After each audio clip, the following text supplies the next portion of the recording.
Lead from the Side is made possible thanks to our incredible sponsors.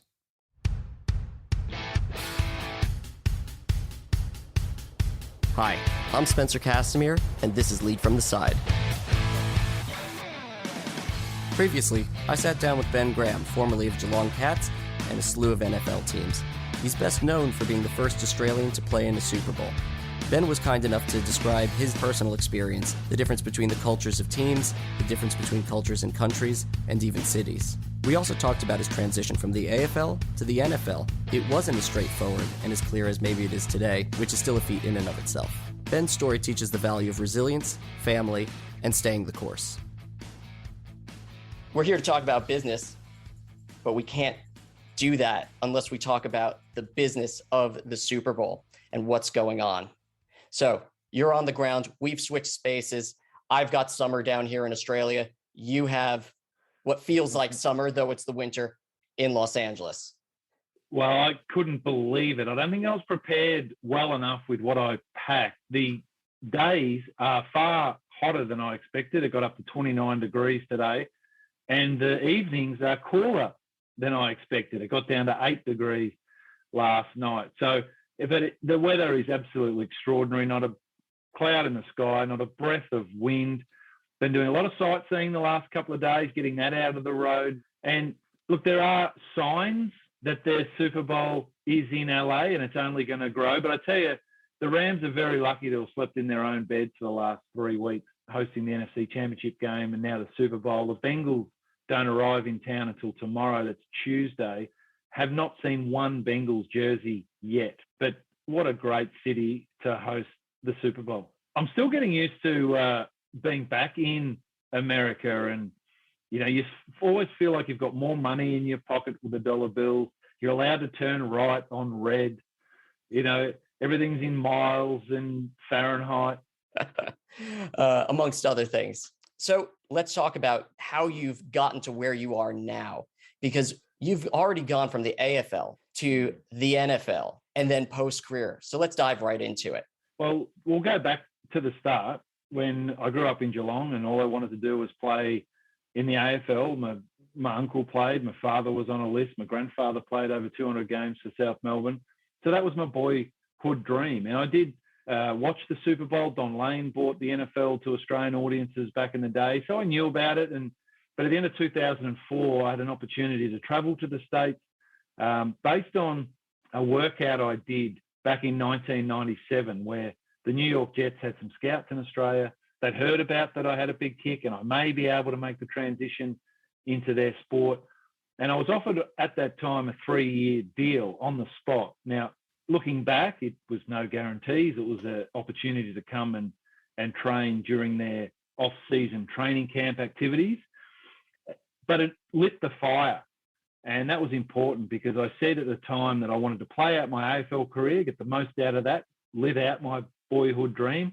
Played in an AFL grand final, didn't win a premiership, but had an amazing career. And I'm very proud of the career that I had at Geelong, 219 games, and captain for 3 years, including the Carji Greaves medal, which is the best and fairest. So very proud of my career.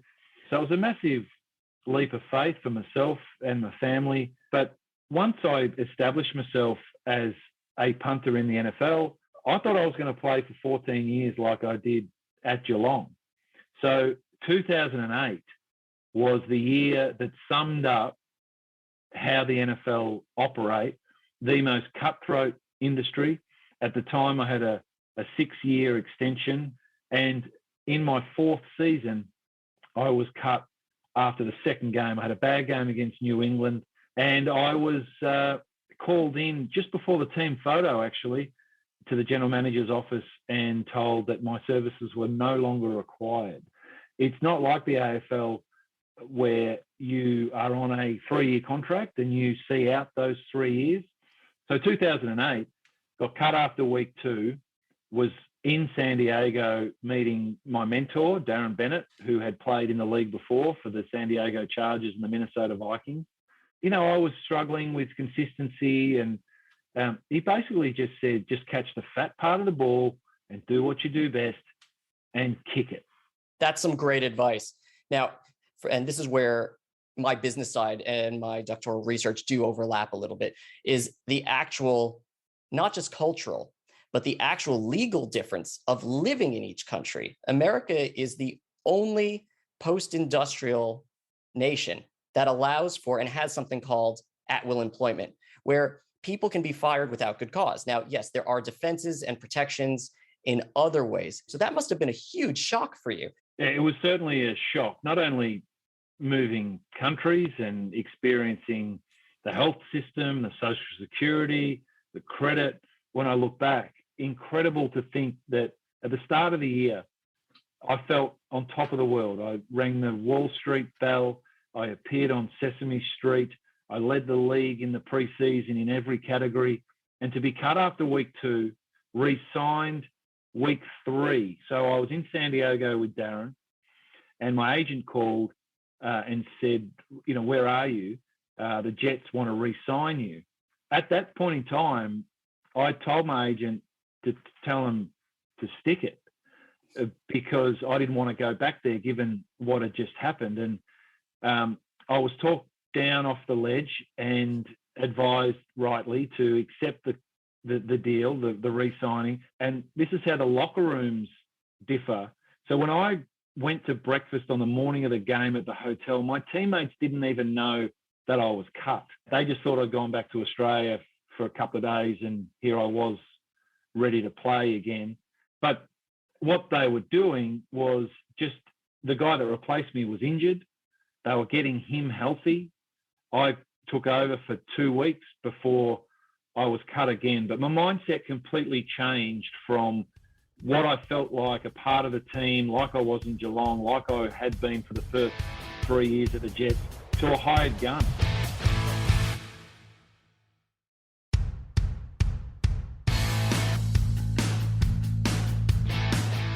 So I was released after week 4. It was tough. That month was tough. We considered moving back to Australia. We had a young family, and you question yourself, you question your ability. And I guess things happen for a reason. I got a phone call from the New Orleans Saints saying, can you be at the airport in an hour? There's a first-class ticket waiting for you for London. And this is how crazy the NFL is. They cut their punter coming out of the shower. They were traveling from London straight from Charlotte, North Carolina. And they went to their roster, their list of who they had next to sign. And that punter didn't have a passport, so he couldn't travel to London. I was next on the list. They called me. I said, I'll be there in a flash. And if I'm not mistaken, you did great. And what people who haven't moved countries should understand is if you've moved to a different city and you think that's tough, the amount of risk involved from a business perspective is not only high, but you've got a wife and kids. That precarity goes to them too. So, well, can I say that probably the smartest thing that I ever did, I talked about it in depth, what it would mean for my family. I integrated my wife's thinking into how this was all going to play out. And in the end, it was her that said, Ben, let's do this. So when things did get tough, and they did, she was there for me, I was there for her because it was a joint decision. And in that sense, having her there was an asset as opposed to being on your own flying unanchored. So hearing this is invaluable. Well, like my experience, whatever partnership or decision-making process people go through, they don't know what the next year, 3, 5, 10 years look like. But the ability to work it out together, that decision-making process, so we've both bought in, understanding what we've got at stake, was critical in the way that my career played out, because I needed her during that tough period of 2008. I got to London. I integrated myself with my new team and my new teammates in London that week.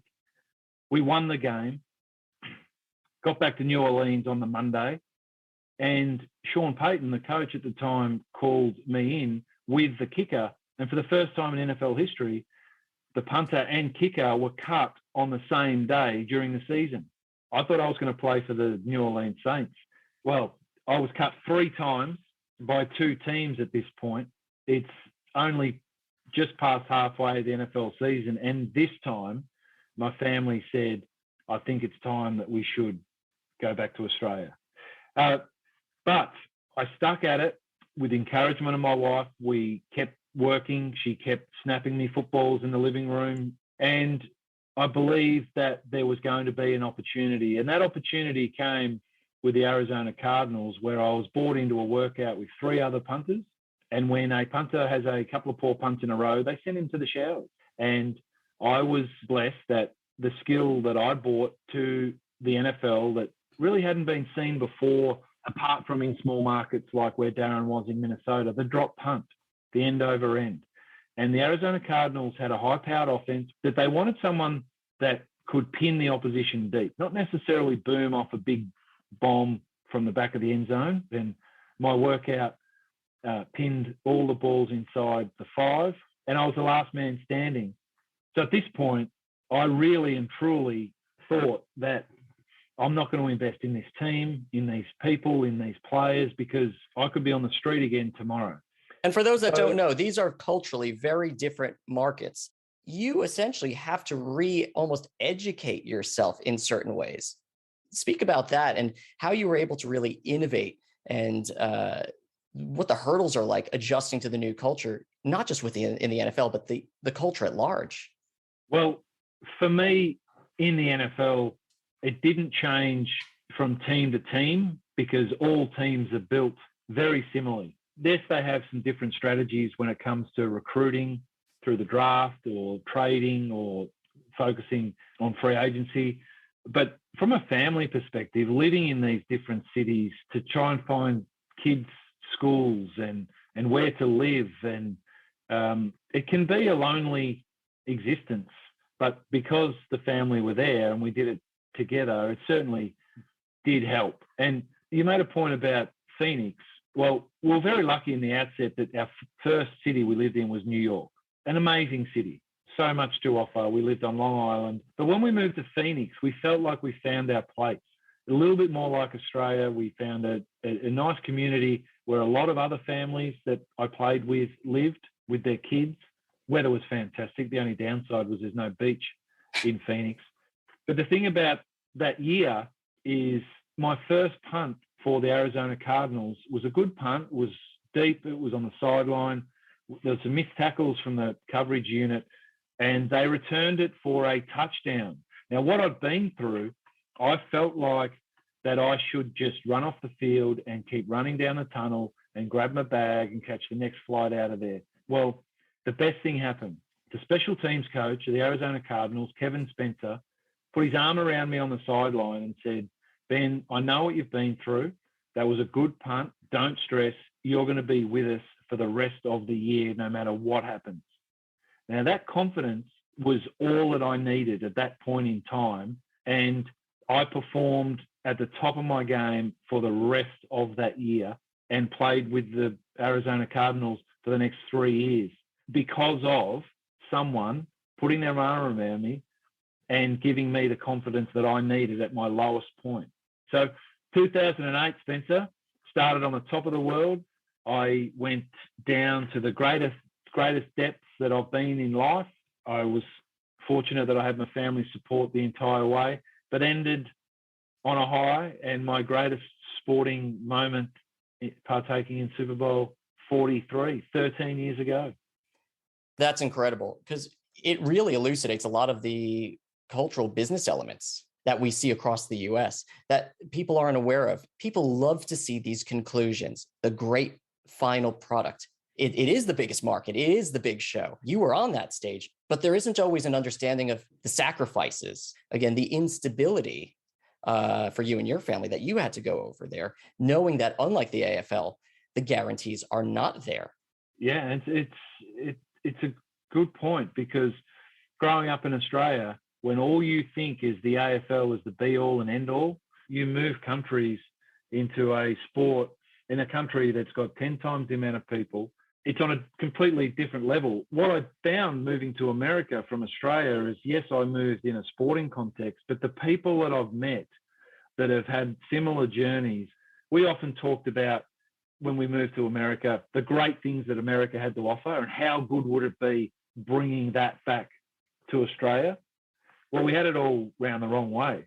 We should be taking the best things of Australia and bringing it into a market like America with over 300 million people.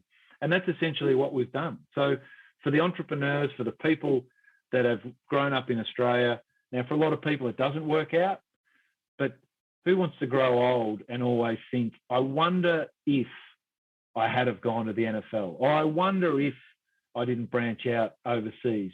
I often get asked when Australians do try and make the transition to the NFL, and there's been a few before, will he make it? Well, the definition of make it is what you determine success to be. Is it to make the roster? Is it to play a preseason game? Is it to play 5 years? So to play in the Super Bowl, I felt like I'd made it, despite the challenges. Now, after that, I played for the Arizona Cardinals for another 2 years. But another example of the differences in America is the owners of the NFL teams got together and decided to lock the players out. So at that point, we decided we'd move back to Australia and we would wait and see the lockout, when it ended, what the terms and conditions were, if I still had a job. We had to reset. But after then, I got the call from Detroit Lions, and this was the tough part of my wife and I not agreeing. She thought that it was best for them to stay, and I wanted to finish off my career. So with her blessing, I did move to Detroit and played the best part of the final 2 years of my career. So 4 teams, 8 years, plenty of ups, plenty of downs, but there's no doubt the Super Bowl, being the first Australian to play in a Super Bowl, is my proudest sporting moment. And you know what? It's absolutely fascinating that you say that as well, because going back a few clicks, when you said people always ask, will so-and-so make it? It is such a nebulous question. So I can appreciate that. I got a professional question, though. How does it feel on the leg to boot in that nice, dry Arizona heat or in the indoor controlled climate of Detroit? Well, yeah, so where you punt is, it does have an effect on your career, but there's also has to match the expectations of the coaching staff. And mentally, that's the most challenging thing about the built-in excuses that the outdoor environment gives you, whereas in a dome, there are no excuses. So if you don't punt well in a dome, then that's frowned upon. So I didn't mind punting outdoors. I punted outdoors more than I did indoors. The Jets was a difficult place to play because it was cold and windy. Arizona was a dome, grass surface, brilliant. I loved it. They're the perfect conditions. And it's interesting. Stats is an interesting thing. I mean, you can find anything in stats, but it really comes down to the relationship that you have, the understanding that you have, I guess the KPIs that you have with your coaching staff is to what determines a good game or a good season. Because if you're asked to punt the ball high and to the sideline, well, you're not going to have big numbers, but very, very happy with the way you've punted because you've punted exactly the way the coaching staff wanted you to punt. See, and this is what happened in Detroit, is because the special teams coach was so worried about losing his job because they had the worst coverage team in the NFL, but he only wanted me to kick drop punts to the sideline. So at the end of that season, when I'm ranked near the bottom for net average, they had an excuse to release me. He lost his job anyway. You know, we joke about it sometimes that the NFL stands for not for long. Yep. But there's no doubt that it was an honor and a privilege to play in the NFL as long as I did. So I think if you're asking me if your career was a success, well, I would say so. You have beaten the averages. You have gone across the world. You did it with family. So Ben, thank you so much for coming on the show. I want to give you last dibs. If there's anything else that we missed that you want to talk about to button things up with. I really do appreciate the opportunity. We've been talking for a long time about this and other things, and I respect your journey and where you've come from. We hit it off from day one. Appreciate the opportunity and telling a little bit about my journey, and hopefully that, you know, some people can resonate with it, learn from it. If anybody has a dream, nothing is too hard if you put your mind to it. You've got good support. It's the old saying around climbing a mountain. It's not the view at the top that people savor. It's the journey. That's the part that I think is special. That is a fantastic point. Ben, if I could ask one thing of you, write that book. I think it would be great. You don't have to commit to it right now. I know the answer is yes, but I would love to see that book. Thanks for listening today. Lead from the Side is made in partnership with Ample, and thanks to our sponsors. More information about the show and our guests can be found in the show notes. You can follow the show on Twitter or LinkedIn at Lead from the Side, or myself on Twitter or LinkedIn at BallsOutPhD. If you want to contribute to the show, send us an email at leadfromtheside@gmail.com. We look forward to hearing from you. See you next time, and remember to lead from the side.